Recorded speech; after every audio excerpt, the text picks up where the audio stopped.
Bismillahirrahmanirrahim. Innal hamdalillah nahmaduhu wa nasta'inuhu wa nastaghfiruh wa na'udzu billahi min shururi anfusina wa min sayyiati a'malina. May yahdihillahu fala mudilla lahu wa may yudlilhu fala hadiya lahu. Wa asyhadu an la ilaha illallah wahdahu la syarika lahu wa asyhadu anna Muhammadan 'abduhu wa rasuluh. Amma ba'd. Rabbi shrah li sadri wa yassir li amri wahlul 'uqdatam min lisani yafqahu qawli. Rabbi zidni ilma warzuqni fahma. Allahumma inna nas'aluka ilman nafi'a wa rizqan thayyiba wa amalan mutaqabbala. Assalamualaikum warahmatullahi wabarakatuh. Muslimin muslimat yang dirahmati Allah sekalian, apa khabar pada hari ini? Mudah-mudahan kita semua berada dalam keadaan yang sihat sejahtera hendaknya. Dan Alhamdulillah, hari ini kita bertemu sekali lagi dalam kuliah lockdown kita di Masjid An-Naim. Dan hari ini kita akan menyambung pengajian kitab kita, kitab Wiqayatul Insan, iaitu kitab pendinding diri daripada jin dan syaitan. Dan hari ini juga kita akan masuk kepada bab kita yang baru. Okey, bab kita yang baru. Dan kita sudah berada di muka surat 361. Muka surat 361 dan tajuk kita pada hari ini ialah ataupun bab kita pada hari ini ialah berkaitan dengan benteng ghaib dari syaitan. Benteng ghaib daripada syaitan. Bagaimana kita hendak dinding diri kita, bagaimana kita hendak membentengi diri kita daripada kita termasuk ke dalam perangkap syaitan. Jadi dalam bab ini kita akan bincangkan satu demi satu metod ataupun kaedah bagaimana kita ni sebagai seorang Muslim ingin membenteng diri kita daripada syaitan. Itu jin dan syaitan. Baik, kita baca dalam buku kita pada muka surat 361. Pada muka surat 361, Syekh Abdul Salam Bali, beliau memulakan bab ini dengan satu topik yang bertajuk ikhlas. Okey, satu topik yang bertajuk ikhlas. Jadi, kenapa dimulakan topik kita dalam bab ini dengan topik ikhlas? Baik, kita lihat begini ya. Dalam setiap amal ibadah kita, antara syarat diterima amalan kita di sisi Allah Subhanahu Wa Taala bila kita melaksanakan amal ibadah itu dengan keikhlasan kepada Allah. Niat kita melaksanakan amal ibadah kita itu tadi ialah kerana Allah. Bukan kerana perkara-perkara ataupun tujuan-tujuan yang lain.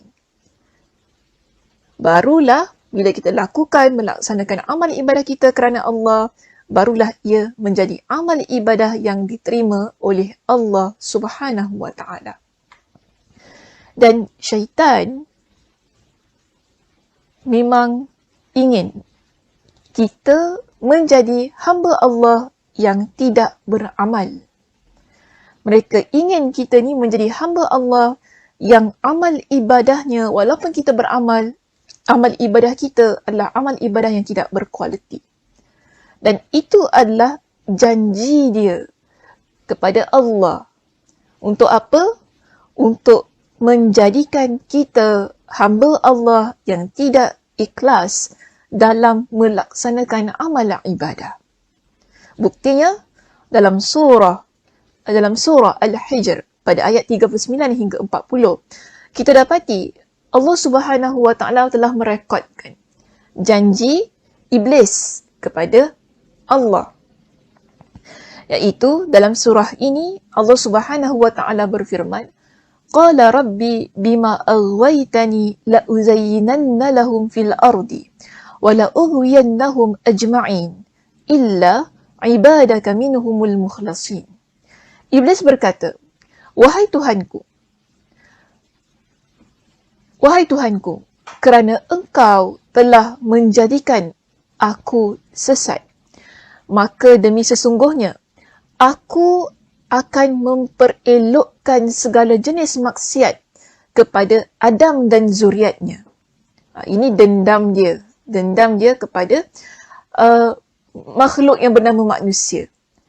Kerana keengganan dia untuk tunduk hormat kepada Nabi Adam AS, keengganan dia untuk menghormati penciptaan Allah Subhanahu Wa Taala yang namanya manusia, yang diperintahkan oleh Allah Subhanahu Wa Taala kepada dia, akhirnya Allah Subhanahu Wa Taala keluarkan dia daripada syurga Allah.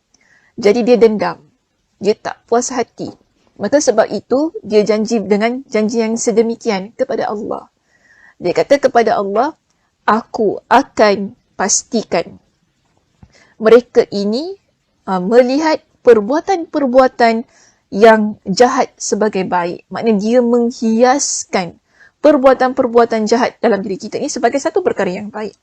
Ini kalau kita merujuk kepada kitab tafsir Ibn Kathir, ketika beliau mentafsirkan ayat ini, pada ayat la uzayyinanna lahum fil ardi, Imam Ibn Kathir mengatakan bahawasanya maksud firman Allah Subhanahu Wa Taala tersebut, aku akan selalu menggoda dan mendorong mereka sehingga berhasil membuat hati mereka menyukai kemaksiatan serta membuat hati mereka gelisah ingin selalu berbuat maksiat.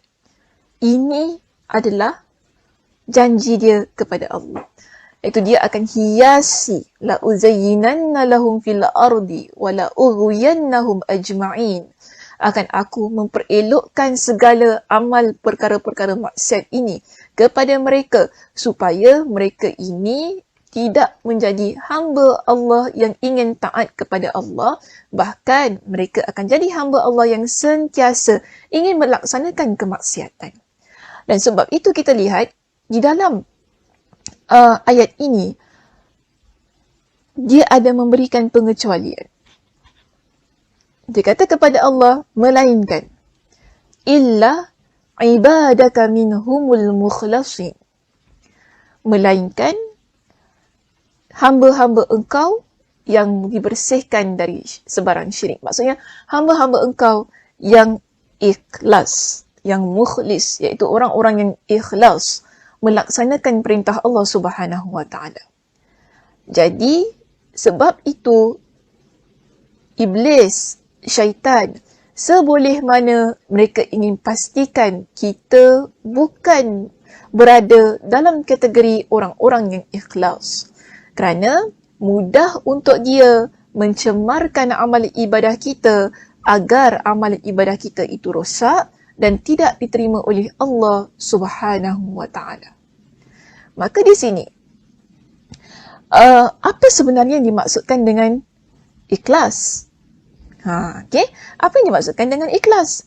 Jadi, dalam perbincangan kitab kita ini, ada, kalau kita nak lihat pada muka surat 362, ini adalah hadis Nabi SAW yang diriwayatkan oleh Imam An-Nasai dengan sanad yang sahih, dengan sanad yang hasan. Di sini, Nabi SAW menyebutkan bahawasanya sesungguhnya Allah tidak menerima amal perbuatan seseorang melainkan dia ikhlas dan mengharap redha Allah. So di sini kita lihat, sebagaimana yang saya sebutkan itu tadi, betapa pentingnya keikhlasan dalam diri seseorang hamba, yang mana dia menjadi antara syarat diterimanya amal. Sebab itu, kita nak bincangkan apakah sebenarnya yang dimaksudkan dengan ikhlas, sehingga dia menjadi perkara yang begitu penting untuk kita terapkan dalam diri kita, dan akhirnya ianya menjadi sebab ataupun faktor kepada penerimaan amal ibadah kita. Baik, maka sebab itu kita lihat begini. Dalam muka surat 362, dalam muka surat 362, ada beberapa pendapat daripada para ulama yang membincangkan maksud, yang membincangkan definisi ikhlas. Jadi, kalau kita rujuk pada kitab kita di sini, disebutkan bahawasanya Sahal berkata, ikhlas adalah satu semua gerak-geri dan diamnya seseorang hanya untuk Allah semata-mata. Okey, ikhlas, kalau kita lihat kepada definisi kita yang pertama, Disebutkan bahawasanya semua tindakan kita, semua gerak-geri kita, tidak kira sama ada kita lakukan ia secara sendirian ataupun kita lakukan ia di hadapan orang ramai, kedua-dua situasi itu tadi kita lakukan adalah kerana Allah Subhanahu Wa Taala. Baru tepat kita panggil ia sebagai ikhlas. Okey? Dan jika kita lihat kepada maksud kita yang kedua di sini, disebutkan bahawasanya ikhlas adalah ketulusan niat bersama Allah semata. Dan ini adalah pendapat Ibrahim ibn Adham, yang mana dia kata ikhlas adalah kebenaran ataupun ketulusan niat kita bersama Allah semata-mata. Maknanya kita buat satu perkara itu, kita buat adalah hanya kerana Allah. Kita tidak buat perkara tersebut kerana manusia, kerana orang lain yang ada di sekitar kita. Bukan begitu. Tapi setiap tindakan yang kita buat, niat kita hanya kerana Allah. Ini yang disebutkan oleh Ibrahim ibn Adham. Dan kalau kita lihat kepada maksud kita yang ketiga, dalam kitab kita, daripada Abu Osman, disebutkan bahawasanya dia kata, ikhlas adalah tidak mempedulikan pandangan makhluk, hanya pandangan Allah. Iaitu bila kita kata kita ikhlas ni kan, kita tak kisah apa yang orang lain nak kata. Apa pandangan mereka? Adakah kita buat itu kerana Allah? Adakah kita buat perkara tersebut untuk mendapatkan perhatian manusia? Kalau ada orang yang mempertikaikan niat kita melakukan sesuatu perkara amal ibadah, kita tak ambil pusing dengan apa yang disebutkan oleh orang itu tadi. Bahkan ketika orang yang melaksanakan satu amal ibadah kerana keikhlasannya kepada Allah Subhanahu Wa Taala, bagi dia dalam apa jua situasi, kalau orang puji dia sama situasinya, kalau orang keji dia sama juga, tidak memberikan apa kesan bagi diri dia. Kerana apa? Dia lakukan perkara itu kerana Allah, bukan kerana pandangan manusia. Yang dia harapkan hanyalah redha Allah, pandangan Allah. Maka sebab itu, jika ada di kalangan manusia yang mempertikaikan niatnya, keikhlasannya contohnya, ataupun mempertikaikan perbuatan-perbuatannya, mungkin mereka kata, ni semua nak buat sebab nak tunjuk-tunjuk orang, nak kononnya baik dan sebagainya. Bagi dia, dia tak akan ambil pusing. Kerana bagi dia, apa yang dia buat hanyalah untuk mendapat keredaan Allah, bukan keredaan manusia. Okay? Dan kalau kita lihat di sini, pada poin kita yang terakhir, dalam slide kita tu kan, disebutkan bahawasanya orang yang ikhlas, okay, dia sentiasa merasakan Allah itu melihat dia. Allah mengawasi diri dia. Kerana begini ya, bila kita rasa Allah itu lihat kita, kita ni akan menjadi hamba Allah yang tidak terkesan dengan apa yang disebutkan oleh orang yang ada di sekitar kita. Kita akan sentiasa tahu bahawasanya Allah itu melihat apa yang kita lakukan. Dan kalau kita nak buat sesuatu yang mana kita buat di hadapan manusia, adakah ia akan mengubah niat kita yang asalnya kerana Allah, kemudian bila ada manusia yang melihat perbuatan kita? Contoh saya kata, kita ni nak baca Al-Quran. Asal niat kita nak baca Al-Quran itu tadi adalah kerana Allah. Tapi kemudiannya, bila kita sedang membaca Al-Quran itu tadi kerana Allah, tiba-tiba ada orang datang. Dia duduk di sebelah kita. Dia dengar apa yang nak kita baca tadi. Dalam keadaan itu, kemungkinan, saya kata kemungkinannya, tak semua orang begitu, tapi kemungkinan, bila kita lihat ada orang duduk di samping kita, nak dengar bacaan kita, kita pun memperbaguskan bacaan kita. Kerana apa? Kita hendak dia puji kita. Tapi, kalau orang yang sentiasa merasa dirinya berada dalam pengawasan Allah, maknanya, dia sentiasa tahu bahawasanya Allah itu melihat dan Allah mengetahui apa yang ada dalam setiap hati seorang hamba. Kan? Allah tahu apa yang ada pada zahir kita, apa yang ada pada batin kita. Maka, dia sedar tak seharusnya dia mengubah niatnya yang asalnya adalah baca Al-Quran kerana Allah. Tapi kerana ada orang tiba-tiba datang di sebelah kita, kita pun ubah niat kita sebab kita nak orang puji kita. Maka sebab itu penting di sini. Setiap amal ibadah kita lakukan ia adalah sama ada di hadapan orang ataupun tidak, maksud saya di hadapan orang ialah kita buat itu ada orang, amal ibadahnya kita lakukan, ada orang di sekitar kita. Tapi kalau kita buat secara diam-diam ni maknanya secara tidak ada orang lah di hadapan kita, kan? So di sini sama ada amalan itu kita lakukan ketika kita sendirian ataupun kita lakukan ketika kita berada di hadapan orang ramai, dan amalan itu tetap sentiasa berada dalam ketulusan niat, keikhlasan niat kita itu hanya kerana Allah. Dia tidak berubah. Sama ada orang ataupun tidak ada orang, sama sahaja niatnya. Orang puji, orang tak puji, sama sahaja. Kerana apa? Mengharapkan pandangan Allah, bukan pandangan manusia. Dan dia juga sedar setiap tindakannya adalah tindakan yang mana Allah Subhanahu Wa Taala lihat, dan Allah Subhanahu Wa Taala sentiasa mengawasi setiap tindak tanduknya. Jadi dalam hal ini, keikhlasan seseorang mampu terjaga. Okay? Maknanya susah untuk dirosakkan oleh syaitan. Baik. Kalau kita lihat dalam perbincangan kitab ini, Syekh Abdul Salim Bali, okay? Syekh Wahid Abdul Salim Bali, terbalik namanya. Syekh Wahid Abdul Salim Bali. Syekh Wahid Abdul Salam Bali. Allahu Akbar. Syekh Wahid Abdul Salam Bali. Beliau telah mengambil sedikit perbincangan daripada Imam Al-Ghazali untuk menunjukkan bagaimana syaitan dia beraksi. Okay, untuk menunjukkan bagaimana syaitan itu dia beraksi untuk memusnahkan ataupun merosakkan amal ibadah seorang hamba. Okey. Pertama ialah riak. Sebagaimana yang ada dalam slide kita ini. Dalam buku kita juga, kalau dalam buku ini diletakkan dengan tingkatan pertama. Okey, saya kira mesti jumpalah sesiapa yang ada kitabnya, pasti akan jumpa. Pada tingkatan yang pertama, disebutkan bagaimana orang itu dia menjadi riak.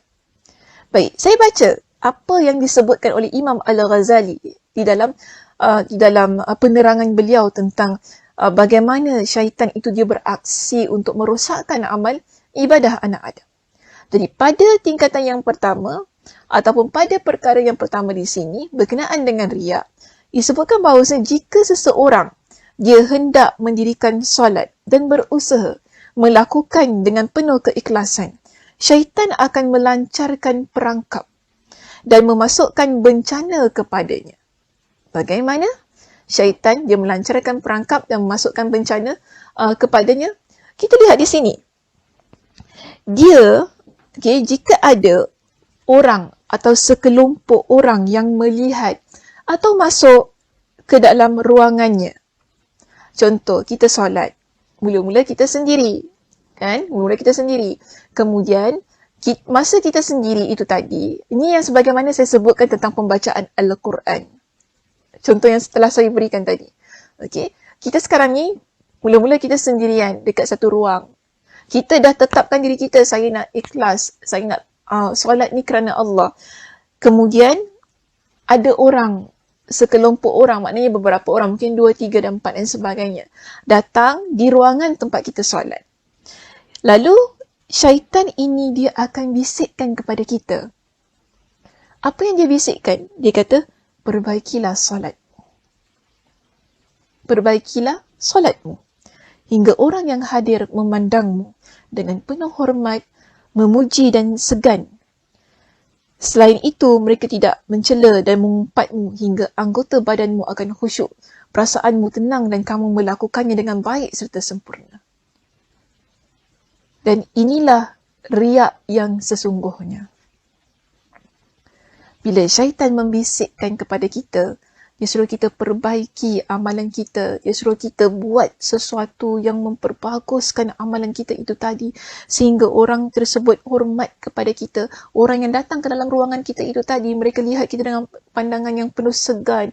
Pandangan yang penuh kagum dengan solat kita. Mungkin kita, khusyuknya dia. Syaitan kata, perbaguskan lagi. Syaitan kata sedemikian dan kita ikut sebagaimana yang dibisikkan kepada kita. Dan ini jelas.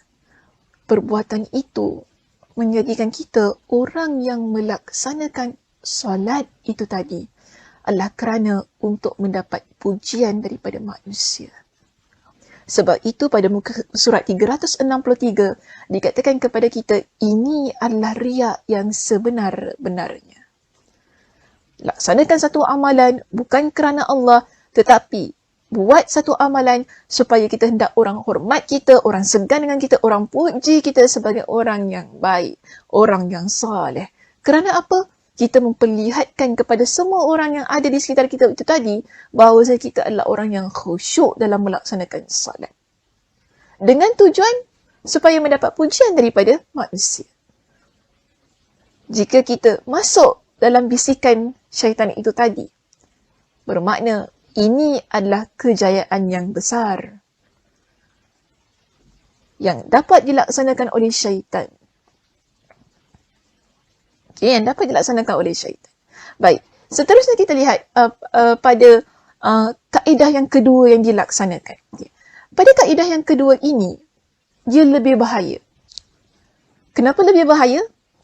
Sebab kita tahu tentang riak. Kita tahu tentang riak. Okay. Dan kita bukan orang yang berada pada tempat yang pertama tadi. Kita tak buat amal itu tadi kerana manusia. Tapi kita indahkan amal kerana pandangan manusia. Kita indahkan amal kerana pandangan manusia. Bagaimana? Okay. Bagaimana? Dijelaskan dalam kitab kita ini. Dijelaskan dalam kitab kita ini tentang tingkatan yang kedua. Bagaimana syaitan menjadikan kita orang yang akhirnya terjebak dalam perangkap dia. Iaitu pada tingkatan yang kedua, seseorang yang telah mengetahui dan memahami bencana ini. Dia tahu, dia mengetahui tentang bencana ini, iaitu riak tu tadi, dia tahu. Dan bersikap waspada, dia sentiasa berhati-hati supaya dia tak masuk dalam perangkap tersebut. Serta memperingatkan dirinya. Bukan sekadar dia berhati-hati, tapi dia sentiasa ingatkan pada diri dia. Jangan riak, jangan riak, jangan riak. Dari hal ini. Dia tak mematuhi dan tidak peduli dengan pujukan syaitan. Sebab itu tadi kita kata, dia tahu tentang riak. Dia tak peduli tentang pujukan syaitan. Okey.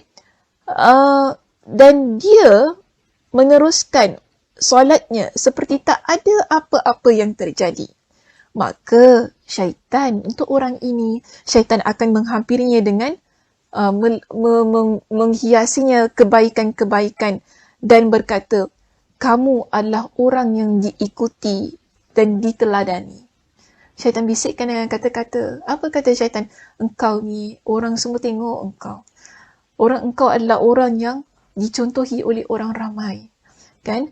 Kamu sedang diperhatikan orang lain. Orang semua tengah tengok engkau. Okay, orang semua tengok engkau. Jika kamu melakukannya secara baik, kalau engkau buat dengan baik, kan, solat engkau ni, orang lain akan ikut dan contohi engkau. Kalau engkau buat solat engkau ni dengan baik, orang akan ikut engkau, orang akan contoh engkau. Di samping itu, kamu akan meraih pahala seperti mereka. Kalau engkau buat begitu, kau cantikkan amal ibadah engkau, kau hiasi amal ibadah engkau dengan sesuatu yang dengan kekhusyukan, dengan lebih baik, kan?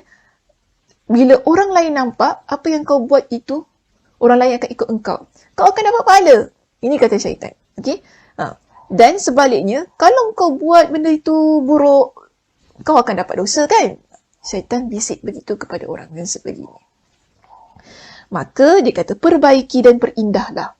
perbuatanmu di hadapan mereka agar mereka itu akan ikut cara engkau solat, cara engkau khusyuk serta kebaikan yang engkau lakukan.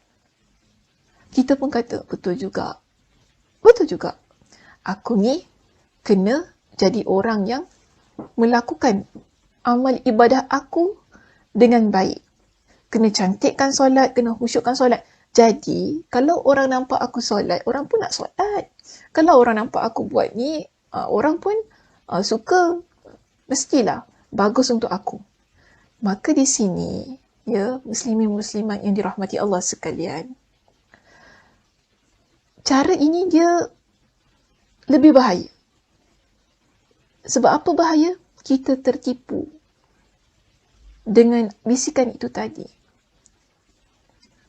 Seharusnya bila kita khusyuk dalam solat kita, bila kita memperbaguskan solat kita, ialah kerana Allah. Bukan kita memperbaguskan solat kita. Kita baguskan bacaan kita contohnya dalam pembacaan Al-Quran. Bukan kerana supaya manusia lihat, bukan begitu. Tapi kita buat ia adalah kerana Allah. Maka sebab itu, untuk perangkap dia yang kedua ini, yang nak rosakkan keikhlasan kita. Sebenarnya kita dah ikhlas tadi. Tapi bila kita termasuk dalam jebakan dia, dalam perangkap dia tadi, kita pun mula memperbaguskan bacaan Al-Quran kita, memperbaguskan solat kita. Kerana apa? Kita nak orang nampak kita, orang tengok kita, dan akhirnya orang akan ikut kita. Itu tujuan kita. Kita tak buat itu kerana Allah, tapi kerana apa? Nak orang ikut kita. Itu sebenarnya yang menjadikan keikhlasan kita menjadi rosak. Dan bila kita buat sedemikian, kita tak sedar. Sebab itu dikatakan ia lebih bahaya daripada yang pertama. Kalau yang pertama tu memang terang-terangan, kita buat kerana manusia. Tapi yang kedua ini, dia seolah-olah kita buat kerana Allah. Cuma kita nak baguskan dia sahaja. Kan? Kita nak baguskan dia sahaja. Sebab itu diterangkan di sini, sebenarnya tingkatan ini lebih berbahaya daripada tingkatan yang pertama. Okey? Sebab kadang-kadang orang yang berada pada tingkatan ini tertipu. Meskipun pada tingkatan pertama dia tidak tertipu. Ini merupakan perbuatan riak dan pemusnah keikhlasan. Kerana ketika dia melihat kekhusyukan dalam ibadahnya dan membaguskan ibadahnya sebagai satu kebaikan, maka dia merasa senang jika melakukannya di hadapan orang lain. Sebab untuk tingkatan yang kedua ini, dia buat di hadapan orang lain. Sebab apa? Dia tahu kalau orang lain lihat apa yang dia buat, orang lain pun akan buat, buat sebagaimana yang dia buat, yang dia amalkan. Tapi bimbang-bimbang ketika dia bersendirian, dia solat di rumah contohnya, dia tak buat sebagus sebagaimana dia lakukan di hadapan ramai orang. Sebab itu tadi kita bincangkan tentang definisi ikhlas. Definisi ikhlas tadi, kalau saya nak pulangkan balik ialah, ataupun saya nak kembalikan kita kepada maksudnya ialah, kita buat satu amal ibadah, sama ada di hadapan ramai orang ataupun kita berada dalam keadaan sendirian, dia sama saja. Kerana Allah. Tapi di sini, bila kita buat sendiri kerana Allah, kita buat di hadapan orang lain memang juga kerana Allah. Tapi kita letakkan dengan satu, kita buang, tapi selepas itu kita buang niat kerana Allah, kita baguskan amal ibadah kita bukan kerana Allah, tapi kita baguskan amal ibadah kita kerana manusia. Okey, saya harap benda itu jelas ya untuk yang kedua. Baik, masuk kepada perangkapnya yang ketiga. Di sini, syaitan untuk yang ketiga, dia lebih sukar. Sama ada sendirian atau di hadapan manusia, amal tetap tujuannya kerana manusia. Kalau tadi peringkat yang kedua, ketika dia sendirian, kerana Allah. Ketika ramai orang juga kerana Allah. Tapi masalahnya ialah dia memperbaguskan amal ibadahnya bukan kerana Allah. Dia memperbaguskan amal ibadahnya kerana manusia. Itu boleh merosakkan keikhlasan kita kepada Allah. Okay, dalam keadaan tak sedar. Tapi, kalau yang ketiga ni, dia lagi sukar. Kerana apa? Dua-dua, sama ada sendirian atau di hadapan manusia, adalah tujuannya kerana manusia. Contohnya, kita lihat pada perbincangan kita pada muka surat 363, pada tingkatan yang ketiga. Okay, pada tingkatan yang ketiga. Pada tingkatan yang ketiga, tingkatan ini dikatakan lebih rumit dari sebelumnya. Seseorang dia cuba membiasakan dirinya untuk hal ini dan sentiasa mewaspadai tipu daya syaitan. Dia tahu bahawa perbezaan kekhusyukan ketika salat sendirian dan disaksikan oleh orang lain adalah sifat riak. Dia juga mengetahui bahawa keikhlasan dalam solatnya yang sendirian harus sama ketika dia solat bersama orang lain. Maknanya dia tahu kalau solat sendiri, kalau solat ada orang di hadapan kita, kedua-duanya mesti sama. Bagusnya kena sama. Tak boleh beza. Okay? Orang ini yang berada di peringkat yang ketiga ini, dia tahu tentang hal itu. Jadi, orang yang berada pada peringkat yang ketiga, sebagaimana yang kita sebutkan di sini ialah, dijelaskan kepada kita, dan dia juga malu pada Rabbnya kerana kalau dia menambah kekhusyukannya dalam solatnya bersama orang lain melebihi kebiasaannya, maka dia pun melaksanakan solat sendirian dengan khusyuk yang sama tak kala dia mengerjakan bersama orang lain. Dia juga mengerjakan solat di hadapan orang lain dengan kekhusyukan yang sama ketika dia solat sendirian. Hal ini juga termasuk riak yang tersembunyi. Dikatakan hal ini termasuk riak yang tersembunyi sebab dia solat dengan baik dikala sendirian supaya boleh melaksanakannya dengan baik ketika bersama orang lain. Dia tidak membezakan antara keduanya. Tujuan solatnya yang sendirian ataupun ketika disaksikan orang lain sama-sama adalah kerana manusia. Tadi dia solat sendirian. Kenapa dia solat sendirian dia khusyuk? Sebab dia jadikan ia sebagai praktikal dia. Dia nak praktikkan. Kalau solat sendiri khusyuk, solat di hadapan orang lain pun kena khusyuk begini. Okey, solat di hadapan orang lain pun kena khusyuk begini. Jadi kedua-duanya dia lakukan ialah untuk tujuan mendapat pandangan manusia. Solat sendirian tadi dilakukan dengan penuh khusyuk ialah sebagai satu bentuk yang mana kalau dia keluar nanti dia akan solat dengan cara yang sama. Khusyuk juga.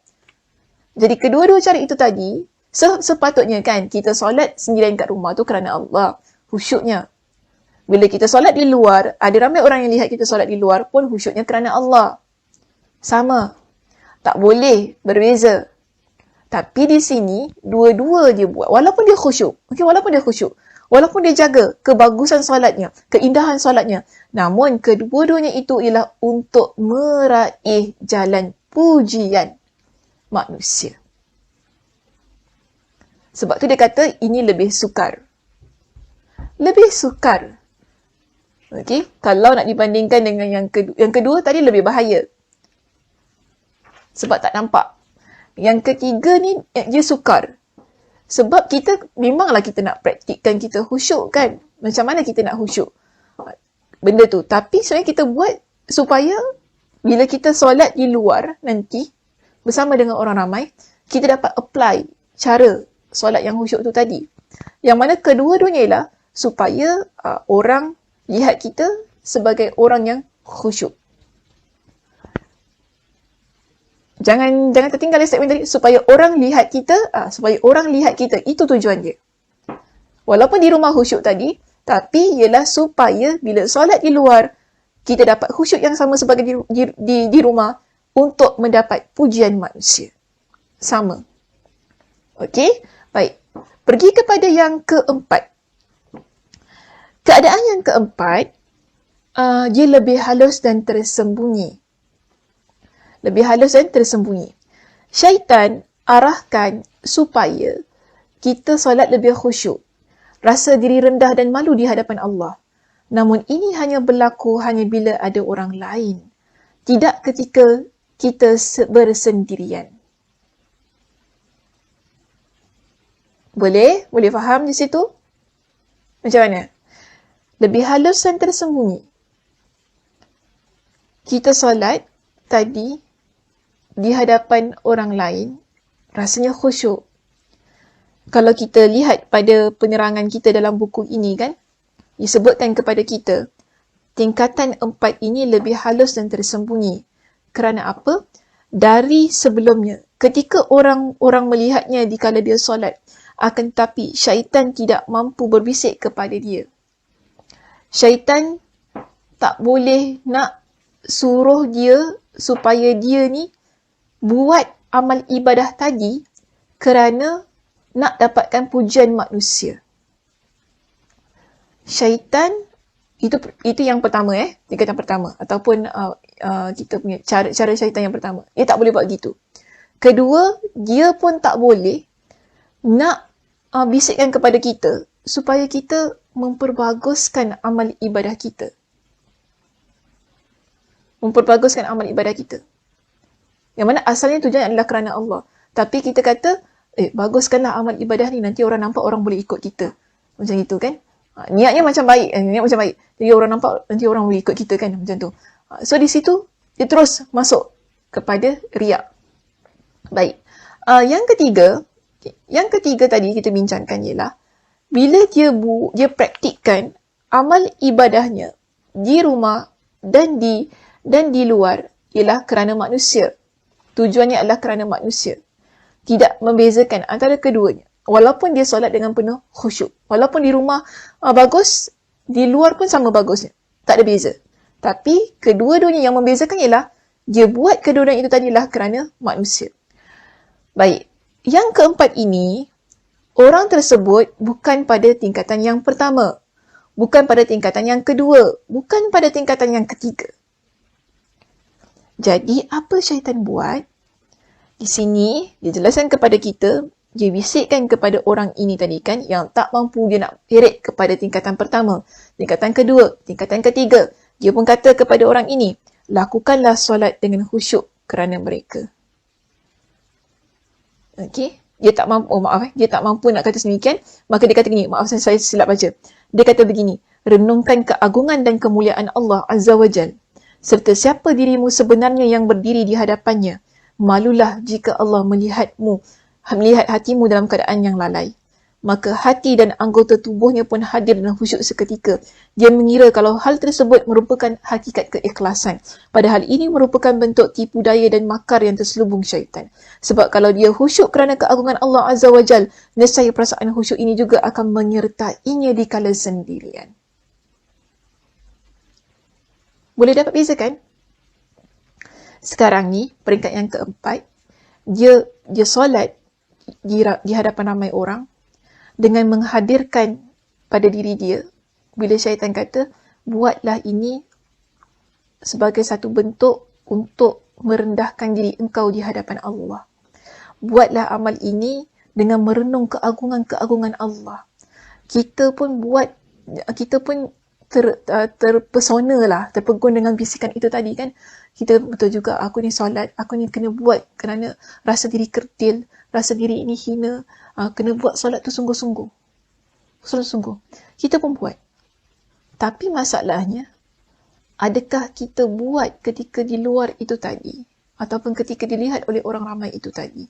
Dalam keadaan yang mengingat keagungan Allah, merasa diri hamba kepada Allah, merasa diri kerdil, merenung segala penciptaan Allah Subhanahu wa Ta'ala, merasakan diri kita ni memang sangat-sangat perlukan Allah, penuh khusyuk, tawaduk tu tadi.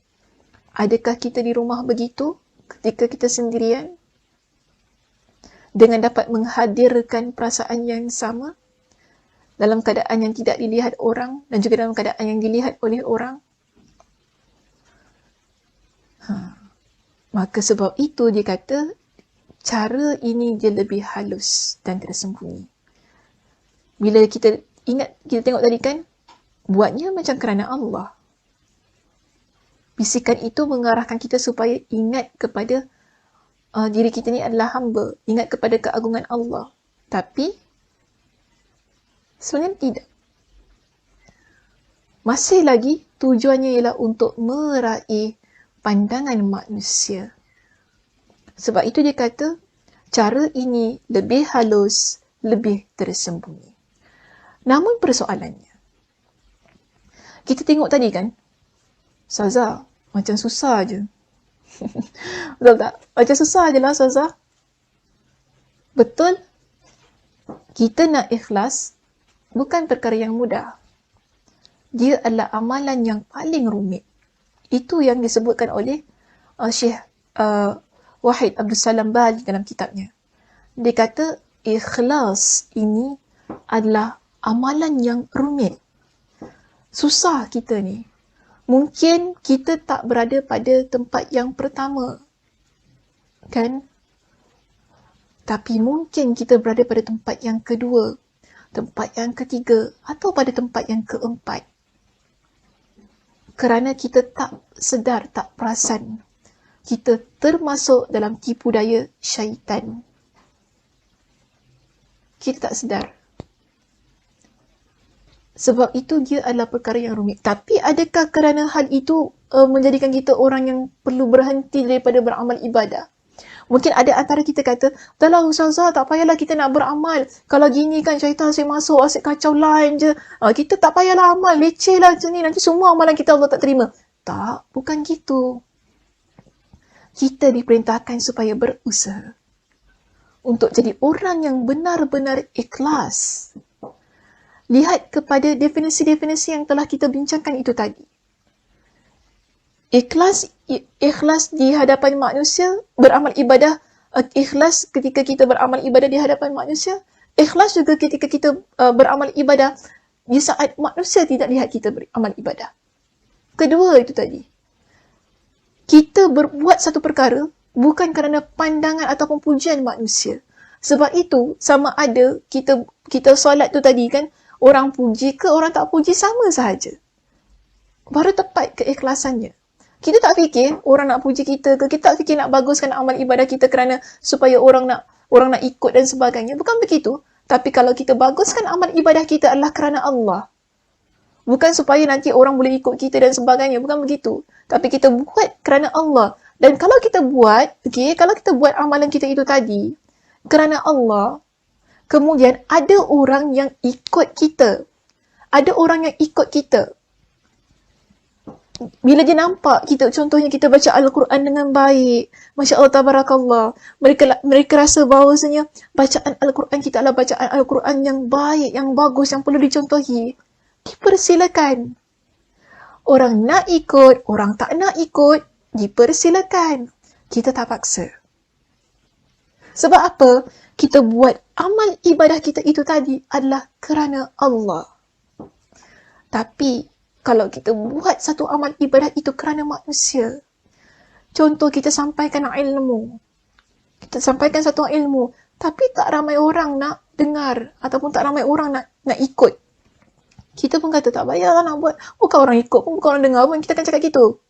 Tapi sebenarnya sama ada sikit orang dengar ke, sikit orang duduk dalam kuliah kita ke, sikit orang yang nak nadah kitab depan kita ni kan, ataupun sikit orang yang nak tengok video kita ni, dia tak memberikan apa-apa kesan. Yang kita tahu kita buat adalah kerana Allah. Kita sampaikan kerana Allah. Kita mengajar dengan baik kerana Allah. Kita buat sesuatu perkara itu dengan sungguh-sungguh adalah kerana Allah. Untuk mendapatkan keridaan Allah. Dan selebihnya kita serahkan kepada Allah. Kalau orang nak tengok kita tadi kan, tengoklah. Kalau kita bagus mengajar, orang puji kita, Alhamdulillah. Sebab itu kita buat kerana Allah. Kalau orang keji pun, Alhamdulillah lah. Itu pandangan dia. Kan? Itu pandangan dia. Kita tak boleh nak kata, alah, buat pun bukan orang puji dan sebagainya. Tak payahlah buat ni. Leceh, buat pernah je kita buat. Itu ada masalah. Keikhlasan kita ada masalah. Okay, ada masalah. Sebab itu, kita ni jangan tinggalkan amal ibadah kita. Kalau kita buat satu perbuatan amal ibadah dan kita rasa susah sangat nak ikhlas, yang akhirnya kita tinggalkan. Contoh kita kata, alah Ustazah, kalau gitu saya takut saya jadi orang yang riak. Sebab ada orang pernah jumpa dengan saya, dia cakap dengan saya, Ustazah, boleh tak kalau saya dekat luar, saya tak nak solat? Okey? Dengar baik-baik soalannya. Kalau saya dekat luar, dekat masjid ke dalam pengajian ilmu ke apa kan, masuk waktu solat saya tak nak solat. Sebab saya takut saya jadi orang yang riak bila saya solat. Boleh tak saya nak tinggalkan solat? Tak boleh. Saya kata tak boleh. Kita tetap wajib solat. Tak boleh kita tinggalkan amal itu sebab syaitan nak kita tinggalkan amal kita. Itu yang dia hendak. Itu tujuan asal dia. Maka di sini, sebab itu tadi kita katakan, kita kena usaha. Jadi orang yang belajar meletakkan keikhlasan dalam diri kita. Usaha supaya kita ni jadi orang yang buat satu amal ibadah, tak kira sama ada orang puji, orang tak puji, sama sahaja rasanya. Usaha supaya kita ni ketika kita buat satu amal ibadah, orang lain lihat, orang lain tak lihat, sama sahaja. Itu baru tepat. Tapi adakah kerana kita takut kita akan terjebak dalam ketidakikhlasan kita ketika kita beribadah kepada Allah menyebabkan kita nak meninggalkan amal ibadah? Itu tak seharusnya kita lakukan. Tak seharusnya kita lakukan. Kerana apa? Ia adalah yang diinginkan oleh syaitan. Sebab itu benteng kita yang pertama. Benteng kita sebelum kita nak bincang kepada perkara-perkara yang lain, first sekali yang perlu kita jaga ialah niat kita. Keikhlasan kita. Bagaimana? Sebelum kita nak bincangkan tentang benteng-benteng yang lain, benteng solat ke, zikir kepada Allah, kan baca Al-Quran dan sebagainya, kita kena jaga niat kita. Sebab kalau tiba-tiba perbincangan nak benteng diri kita daripada syaitan, terus kita kata baca Al-Quran. Tapi kalau kita baca Al-Quran, niat kita adalah kerana supaya manusia puji kita dan sebagainya, ia tak jadi muslimin muslimat. Ia tak jadi. Sebab itu ia memerlukan keikhlasan kita kepada Allah. Buat satu perkara sama ada orang lihat ataupun orang tidak lihat kerana Allah. Sama sahaja rasanya kerana Allah. Okey. Sebab itu ada pandangan daripada Al-Fudhal Ibn Iyad.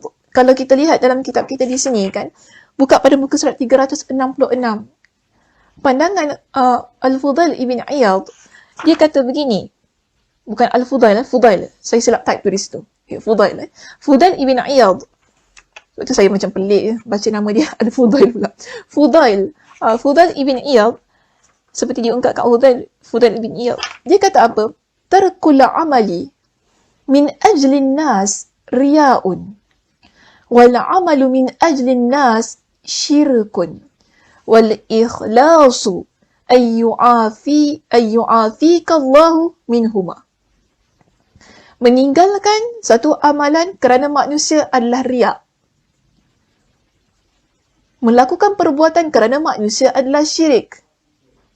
Sedangkan ikhlas adalah ketika Allah memeliharamu dari kedua itu.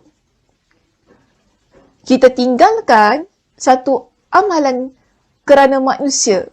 Tadi kan, kita tak naklah orang tengok kita solat ke, kita tak nak orang tengok kita ini. Itu sebenarnya dah memang riak dah. Kerana apa? Kita takut. Kita takut dengan pandangan manusia. Sedangkan kita tahu, ikhlas itu ialah bila kita buat sesuatu, pandangan manusia, bila manusia pandang ke, manusia tak pandang ke, sama sahaja keadaannya. Tapi kalau sampai kita meninggalkan amalan itu tadi, kerana pandangan-pandangan manusia, itu sebenarnya sudah boleh dimasukkan dalam kategori riak. Okey? Itu sudah boleh dimasukkan dalam kategori riak. Dan bila kita buat perbuatan kerana manusia adalah syirik. Sebab itu ada dalam sebuah hadis Nabi SAW yang sahih. Nabi kata apa? Syirik kecil itu, riak adalah, mafhum saya ambil di sini, riak adalah syirik kecil. Okay, riak adalah syirik kecil. Sebab itu Fudhal Ibn Iyad, dia kata apa? Kalau kita tinggalkan satu perbuatan kerana kalau kita melakukan satu perbuatan kerana manusia, ia adalah syirik. Syirik kecil. Kerana begini, ada juga dalam sebuah hadis yang lain, Nabi kata apa? di hari kiamat kelak. Okay, mafhum hadisnya. Bila kita buat satu perbuatan dan kita buat perbuatan itu kerana manusia ataupun kerana orang lain, kerana pandangan-pandangan manusia untuk mendapatkan pujian mereka dan sebagainya, Allah akan perintahkan kita cari orang yang nak sangat kita tunjukkan amal ibadah kita itu tadi. Berikan pahala kepada kita. Boleh ke? Tak boleh. Kita tak mampu. Kalau kita jumpa orang itu, adakah dia boleh berikan pahala kepada kita? Tak. Dia tak boleh menilai. Dia tak boleh berikan pahala kepada kita pun. Kerana yang boleh menilai, yang boleh memberikan pahala adalah Allah Azza wa Jal. Sebab itu kita buat amal ibadah kita ini adalah kerana Allah. Kerana yang memberikan pahala kepada kita adalah Allah. Yang memasukkan kita ke dalam syurganya adalah Allah, bukan manusia. Dan kalau kita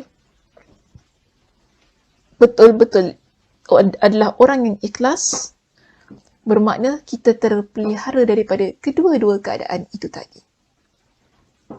Okay, kita terpelihara daripada kedua-dua keadaan itu tadi. Iaitu, kita terpelihara daripada meninggalkan amalan kerana manusia. Kita juga terpelihara daripada melakukan amalan kerana manusia. Yang mana kita melakukan sesuatu amalan adalah kerana Allah. Dan kalau kita tinggalkan satu perkara, satu perbuatan juga kerana Allah. Itu baru tepat. Itu baru tepat. Dan sekarang, usaha kita apa? Usaha kita adalah menjaga diri kita. Menjaga niat kita, berusaha. Supaya hati kita, diri kita sentiasa usaha untuk jadi hamba Allah yang ikhlas. A-class. A-class. Bukan B-class. Sebab kita kalau buat sesuatu selalunya kita nak yang terbaik, bukan? Kita kalau boleh, kita nak masuk hospital A-class. Kita kalau boleh nak dapat suami yang A-class. So, isteri yang A-class. Kita nak duduk satu hotel ke satu rumah, keadaan situasi mesti A-class. Kita tak nak B, C, D, E, F. Maka begitulah amalan kita. Pastikan ia berada pada tahap yang ikhlas, kerana kita sentiasa inginkan yang terbaik. Dan yang terbaik itu seharusnya kita perhatikan berada pada amalan kita, dan hendaknya kita sentiasa berusaha untuk meletakkan amalan kita pada tempat yang A kelas itu tadi. Okey, hingga di sini sahaja perbincangan kita pada hari ini. Saya tutup kuliah kita pada malam ini dengan tasbih kafarah. Subhanakallahumma wa bihamdika asyhadu an la ilaha illa anta astaghfiruka wa atubu ilaik. Assalamualaikum warahmatullahi wabarakatuh.